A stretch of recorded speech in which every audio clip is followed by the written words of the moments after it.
Today we'll be building the very awesome and relatively hard to find haunted house. This is exclusive to the LEGO store on LEGO.com, so if you're interested in this, that's where you're going to be purchasing it. This will actually be replacing the recently built motorized lighthouse as my second tallest building in the city. And the Daily Bugle still holds strong, hopefully until the modular Avengers Tower that's rumored comes out.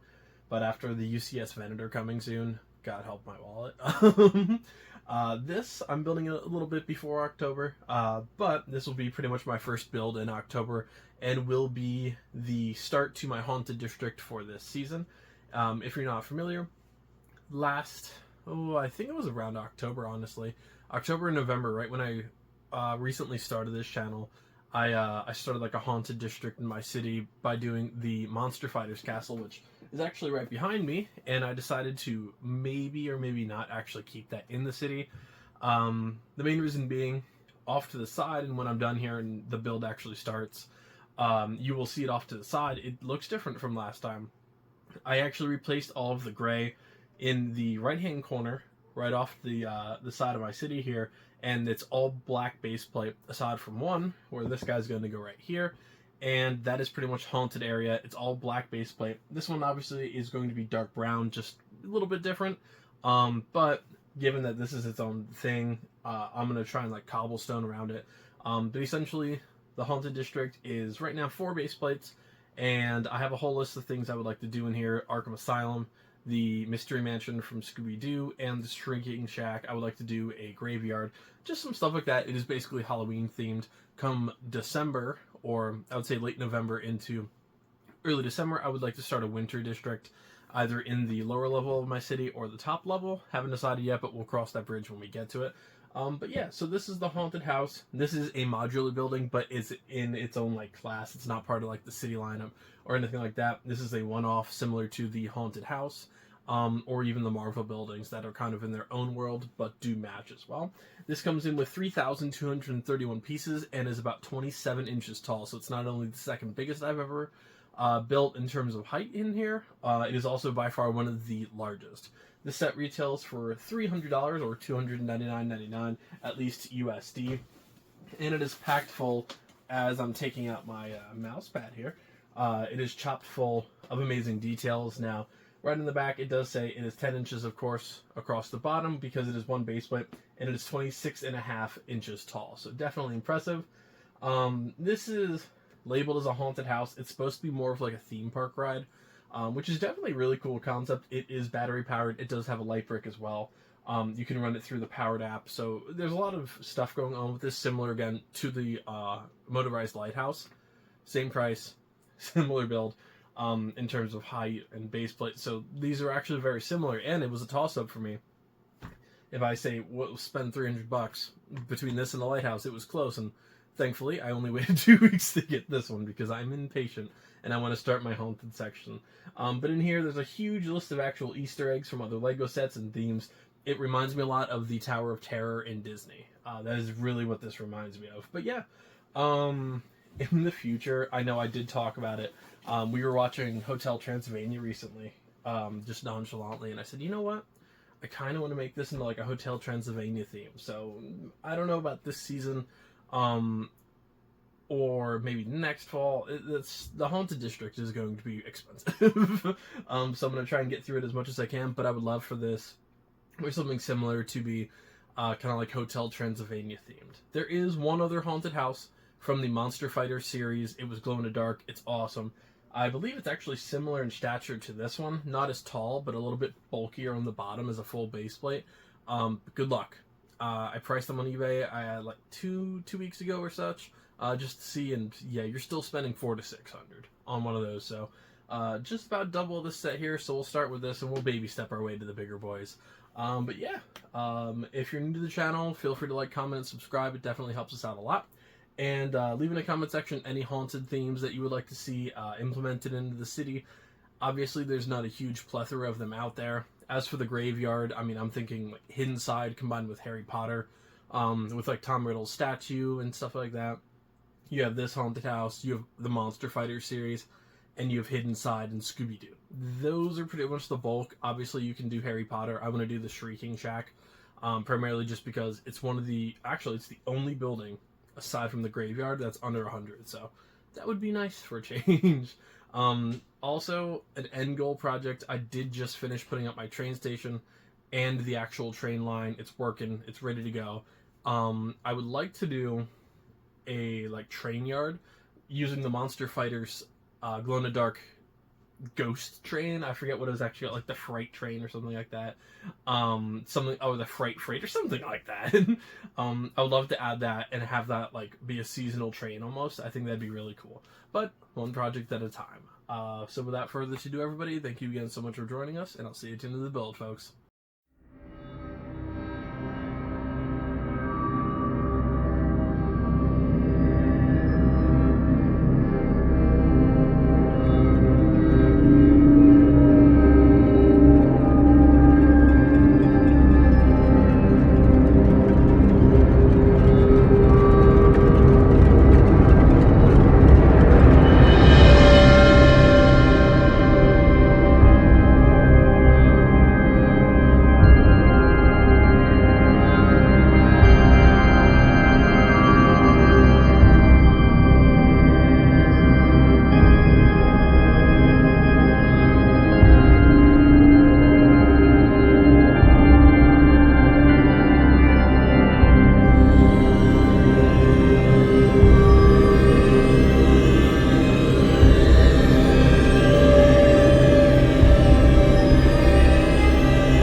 Alright,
everybody, here is the overall final build. I apologize if I'm a little hard to understand, or if I start coughing during this.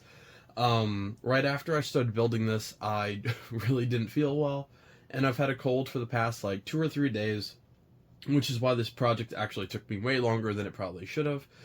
Just haven't felt the best, trying to get as much rest as I can, but yeah, today's video, very much in part is brought to you by Dayquil, thank you very much.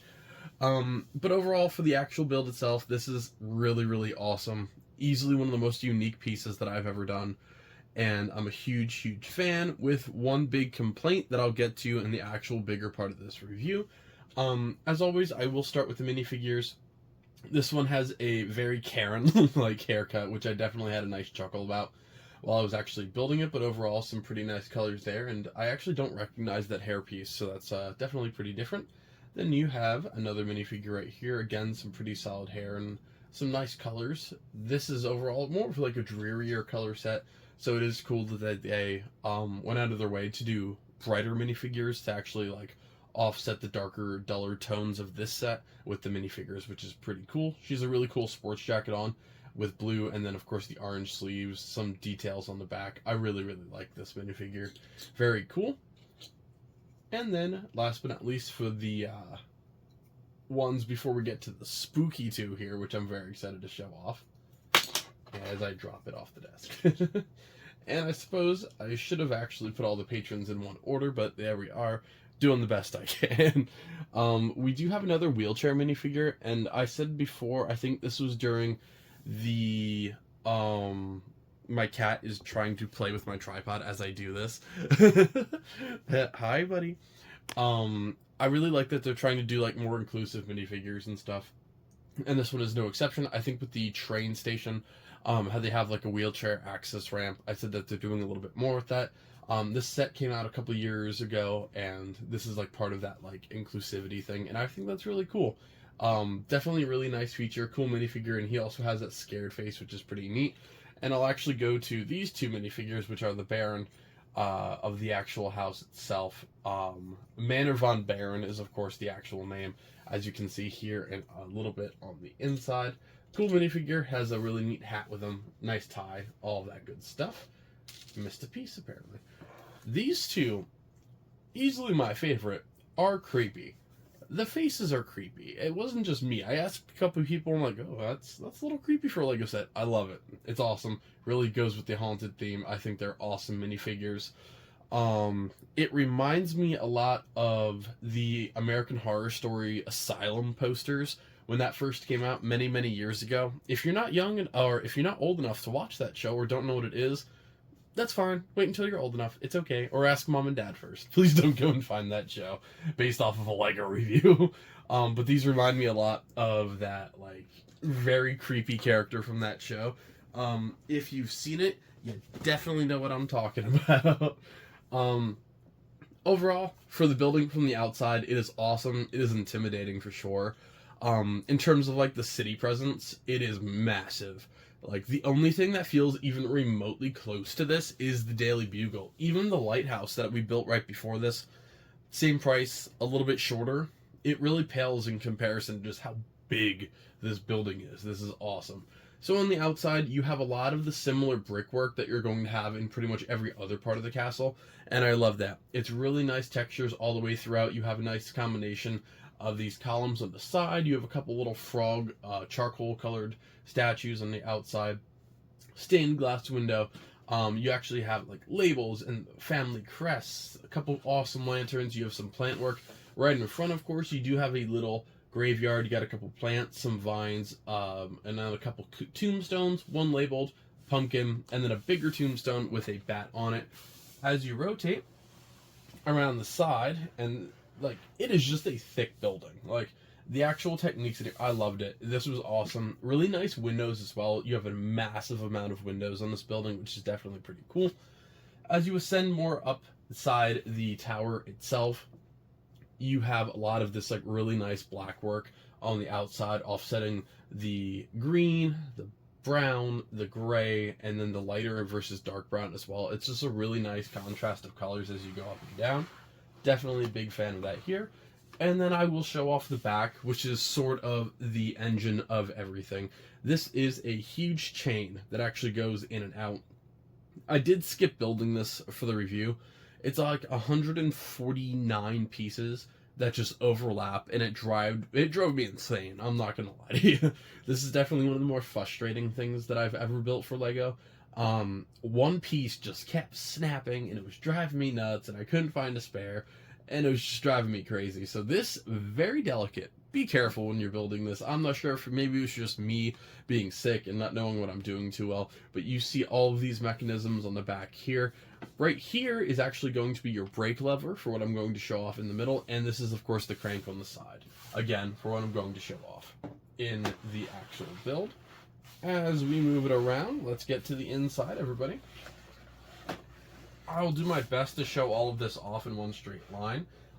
Again, size-wise, it is quite massive. So, right up here, we do have, I assume, like a ghost of like the manor or somebody in his past life or something, because he does have the exact same hat. He also has an explorer's tool with him. Then you have a couple of skulls. You have a goblet right here, and then you have like a weirder candle next to it. A couple candles on top of the skulls as well, and then a hidden camera right off to the side. You got a spider web. You have some creepy stuff stored in here, a couple boxes, and some equipment. Then you have a little skull inside of a really cool red and green little cylindrical container. Right here you have a Pharaoh's head from one of the earlier lines of Lego, and I'll add it in there, a little bit of Pharaoh's Quest as well, which is definitely a pretty cool theme. Overall here you do have a lot of like exploring and Easter eggs and stuff from other sets. Right down here we have a small fire placement, of course the front door, and a swinging chandelier, which is definitely really cool. Definitely a really cool little detail there that the actual chandelier swings. Then you have a couple more headpieces down here. You have a skull with a little jewel on top of it. Almost looks like a little chandelier type thing. Of course, you have the little ticket counter here because in this world, this is an amusement park ride, which of course is going to be the main attraction right here. Then off to the side, we have some smaller things as well. We actually have what looks like a piece from Pharaoh's Quest again, or some of the earlier mission pieces. And then on the side, right here, I'm going to do my best to show this off and not break something getting around the corner. You have the actual Pharaoh that pops up in the background with a light. You just push the button on the back.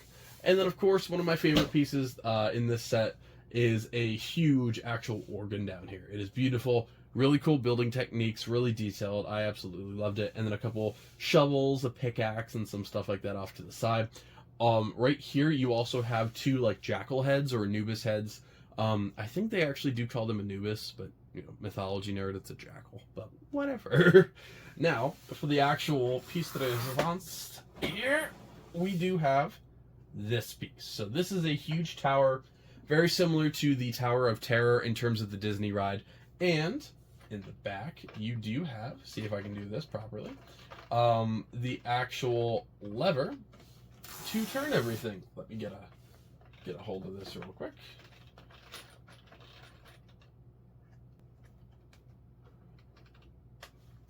Oh, my bad. I actually had the brake on from when I tried this out earlier to make sure it worked. It goes up. You can see it through the window here. And then when it gets to the very top, ta-da! The doors open. Very cool. Definitely a very unique Lego set. I'm a big fan. This was very, very cool. The only really frustrating part was in fact like that chain piece in the back. I would say that's really the only thing that frustrated me. And there are rubber pieces on the bottom to actually catch it when you let the brake loose. But yeah, other than that, guys, it's definitely an awesome piece. Very excited to add this into the Lego City. I also did just place an order for a few hundred masonry bricks, a haunted gate, and then some like cobblestone pieces to make the road to the haunted village. So very soon, right over here, I'm going to start construction on that entire zone once I get my brick, once that brick link order arrives. But yeah, thank you guys so much for joining me for another build. Feel free to check out the rest of the channel for tons of Lego builds. It is October, which means the brand new Assassin's Creed is out. Actually, as of today, Spider-Man 2 is coming. Modern Warfare 3 is coming. I'm playing through Starfield, Mortal Kombat, Resident Evil 4 Separate Ways DLC, and doing a bunch of Legos. My UCS Venator has been ordered, which I'm extremely excited about. I cannot wait. Yeah, tons and tons of projects coming. Feel free to talk to me about anything Halloween related that you want to see added to the city. I'm never going to get all of it done. I just don't have the time or the spare cash right now. After the Venator, after this, after the Lighthouse, the Lego budget's a little full. But yeah, I definitely want to keep adding to it, and this is going to be like a yearly thing. Every October, I want to do something with this. So definitely think it's going to be a pretty cool project. But yeah, feel free to check out anything else I'm working on. Recommend anything new for me, especially short horror games. I'm looking to add a lot more of those to the roster. So yeah, thank you guys so much, and I'll see you next time. Happy building, folks.